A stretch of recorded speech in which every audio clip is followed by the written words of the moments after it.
A few years ago, nobody knew what ISIS or ISIL was. We had heard about Al-Qaeda and other radical extremist groups, but within the last year, there's been many factors as to why ISIS actually gained control of these large territories, and their infamy became known in the West. This guy, the self-proclaimed Caliph, he was never one of the real bad boys in the terrorist community. One fellow terrorist said about him, they said, al-Baghdadi, he was insignificant. He used to lead prayer in a local mosque, but no one really noticed him. Unfortunately, this nobody kid would end up being the guy who would round up all the mujahideen, the fighters, the Islamic fighters, under his leadership. They have taken over many parts of Iraq and many parts of Syria. His name is Ibrahim Awad Ibrahim al-Badri, but he's changed his name to something way more familiar and something way more Islamic. Of all the names he could pick, he was strategic in the name he chose. Now, since ISIS is stellar in their knowledge of Islamic history, this video is going to dissect who this name historically was and why the leader of the most gruesome terror network on the earth would choose his name. Ibrahim Awad Ibrahim al-Badri changed his name to Abu Bakr al-Baghdadi. As we already discussed, Abu Bakr was the first caliph in history, the first leader of the Islamic world after the death of Muhammad in 632. He was the best friend of the Prophet and would have been closest to him in proximity, not to mention Abu Bakr was the father-in-law of Muhammad. You remember Aisha, our 6-year-old child bride? Well, Abu Bakr was her dad.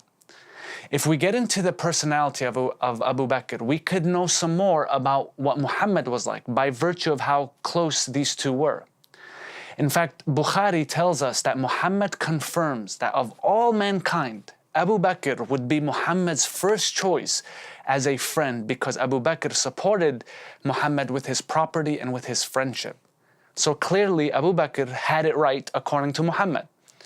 So it's no wonder that the self-proclaimed ISIS leader, the Caliph, would choose this noble name Islamically.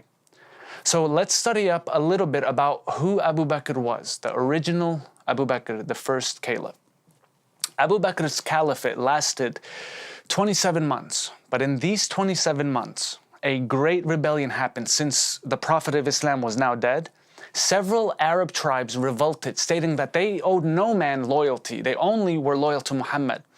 But since Muhammad was now dead, they were done with Islam.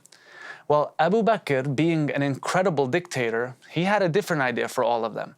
He started what is now called in Islamic history the Ridda Wars, or the Apostasy Wars. Basically, Abu Bakr ended up going after all the apostates and killing them. He united Arabia under the banner of Islam, and if not under the banner of Islam, he united them by campaigning against them.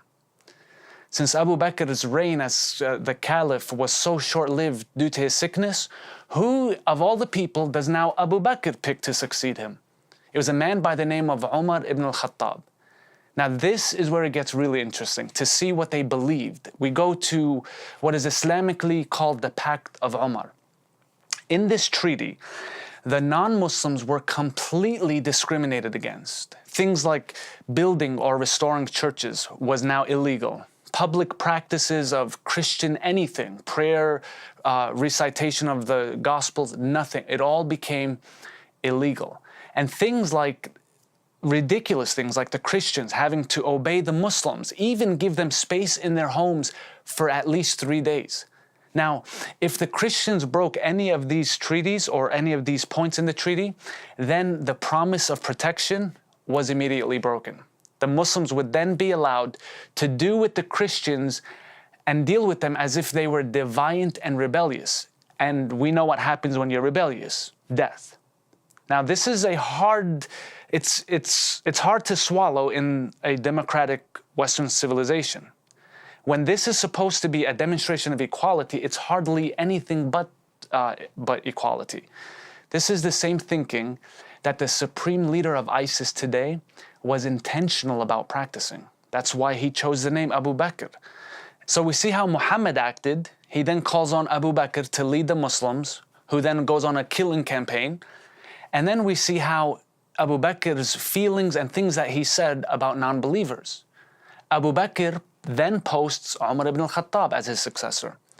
And this is how he treated Christians. I don't know about you, but it looks a lot like the Islamic State of today. But I'll leave that up for you to decide. Because I know one thing, if it looks the same, they act the same, and they say the same things, they're even called the same things, then you and me better start paying attention. And maybe it's time to take the Islamic State seriously.